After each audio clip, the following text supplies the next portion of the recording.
ವೀಕ್ಷಕರೇ ನಮಸ್ಕಾರ. ಇತ್ತೀಚಿನ ದಿನಮಾನಗಳಲ್ಲಿ ಈ ಅಕ್ರಮ ಸಂಬಂಧ ಎನ್ನುವಂಥದ್ದು ಒಂಥರ ಟ್ರೆಂಡ್ ಥರ ಆಗಿಬಿಟ್ಟಿದೆ. ಅದರಲ್ಲೂ ಕೂಡ ಈ ಮೂರು ಮಕ್ಕಳಿದ್ದವರು ಇನ್ನೊಬ್ಬ ಯಾವನೋ ಇಷ್ಟ ಆಗ್ತಾನಂತೆ, ಅವನ ಜೊತೆ ಮದುವೆ ಅಂತೆ, ಗಂಡನಿಗೆ ಡಿವೋರ್ಸ್ ಅಂತೆ. ನೋಡಿ, ಗಂಡ ಪಾಪ ತನ್ನವಳು ತನ್ನ ಮಕ್ಕಳು ಚೆನ್ನಾಗಿರಲಿ ಅಂತ ಹೇಳಿಕೊಂಡು ಎಷ್ಟೋ ಕಿಲೋಮೀಟರ್ ಇರ್ಬೋದು, ಅಥವಾ ಬಿಸಿಲಿರ್ಬೋದು, ಅಥವಾ ಆಫೀಸಲ್ಲಿ ಏನೇ ಟಾರ್ಚರ್ ಇರ್ಬೋದು, ಕಷ್ಟಪಟ್ಟು ಕೆಲಸ ಮಾಡಿಕೊಂಡು ಸಂಬಳ ತಗೊಂಡು ಬಂದು ಸಂಸಾರ ಮಾಡ್ತಾರೆ. ಆದರೆ ಈಕೆಗೆ ಮನೇಲಿದ್ದುಕೊಂಡು ಇನ್ಯಾವನ ಜೊತೆನೋ ಅದು ಹೇಗೋ ಫ್ರೆಂಡ್ ಆಗಿ ಅವನ ಜೊತೆ ಹೋಗಬೇಕಂತ ಗಂಡನಿಗೆ ಡಿವೋರ್ಸ್ ಕೊಟ್ಟು ಹೋಗುವಂಥವರ ಸಂಖ್ಯೆ ಜಾಸ್ತಿ ಆಗ್ತಾಯಿದೆ. ಆಮೇಲೆ ಹೋದವ್ರು ಏನಾದರೂ ಚೆನ್ನಾಗಿರ್ತಾರ, ಅದೂ ಇಲ್ಲ, ಅಲ್ಲಿ ಹೋಗಿ ಕೊಲೆ ಆಗಿ ಹೋಗ್ತಾರೆ. ಯಾಕೆ ಇದನ್ನು ಹೇಳ್ತಾ ಇದ್ದೀನಿ ಅಂತ ಹೇಳಿದ್ರೆ, ಚಿಕ್ಕಮಗಳೂರಿನಲ್ಲಿ ಅಂಥದ್ದೇ ಒಂದು ಘಟನೆ ಆಗಿಬಿಟ್ಟಿದೆ.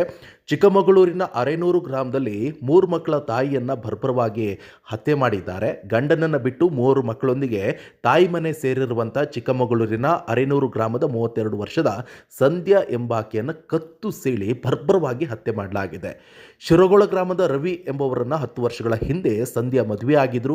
ದಂಪತಿಗೆ 3 ಮುದ್ದಾದ ಮಕ್ಕಳಿದ್ರು. ಆದರೆ ಕಳೆದ 3 ವರ್ಷಗಳ ಹಿಂದೆ ಸಂಧ್ಯಾ ಗಂಡನನ್ನು ಬಿಟ್ಟು ತಾಯಿ ಮನೆ ಸೇರ್ಕೊಂಡಿದ್ರು.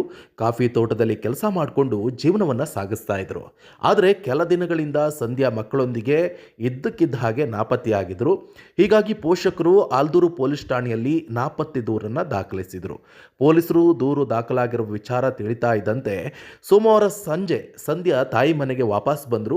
ಈ ವೇಳೆ ತಾನು ಸಂಬಂಧಿಕರೊಬ್ಬರ ಮನೆಯಲ್ಲಿ ಹೋಗಿದ್ದಾಗಿ ಪೋಷಕರಿಗೆ ಆಕೆ ಹೇಳ್ತಾಳೆ.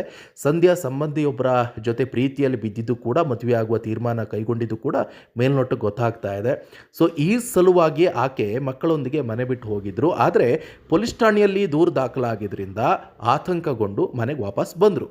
ಇದರಿಂದ ಕೋಪಗೊಂಡಂಥ ಈ ಪ್ರೇಮಿ ನಿನ್ನೆ ಬೆಳಿಗ್ಗೆ ಮನೆಯ ಹೊರಗೆ ಬಟ್ಟೆ ಒಗಿತಾ ಇದ್ರಂತೆ ಸಂಧ್ಯಾ. ಆ ಸಂದರ್ಭದಲ್ಲಿ ಕೋಪದಿಂದ ಹೋಗಿ ಕತ್ತು ಕುಯ್ದು ಹತ್ಯೆ ಮಾಡಿ ಅಲ್ಲಿಂದ ಎಸ್ಕೇಪ್ ಆಗಿದ್ದಾನೆ ಅಂತ ಪೊಲೀಸ್ನವರು ಹೇಳ್ತಾ ಇದ್ದಾರೆ. ಈ ಸಂಬಂಧ ಆಲ್ದೂರು ಪೊಲೀಸ್ ಠಾಣೆಯಲ್ಲಿ FIR ಕೂಡ ದಾಖಲಾಗಿದೆ. ಸೊ ನೋಡೋಣ ವೀಕ್ಷಕರಿಗೆ ಏನಾಗುತ್ತೆ ಏನು ಅಂತ. ಇದ್ರ ಬಗ್ಗೆ ನಿಮ್ಮ ಅಭಿಪ್ರಾಯ ಅನಿಸಿಕೆಗಳನ್ನು ಕಮೆಂಟ್ ಬಾಕ್ಸ್ನಲ್ಲಿ ತಪ್ಪದೆ ಮೆನ್ಷನ್ ಮಾಡಿ. ಜೊತೆಗೆ ನಮ್ಮ ಫೇಸ್ಬುಕ್ನಲ್ಲಿ ಫಾಲೋ ಆಗಿ, ಯೂಟ್ಯೂಬ್ನಲ್ಲಿ ಸಬ್ಸ್ಕ್ರೈಬ್ ಆಗಿ. ಧನ್ಯವಾದ. ಕರ್ನಾಟಕ.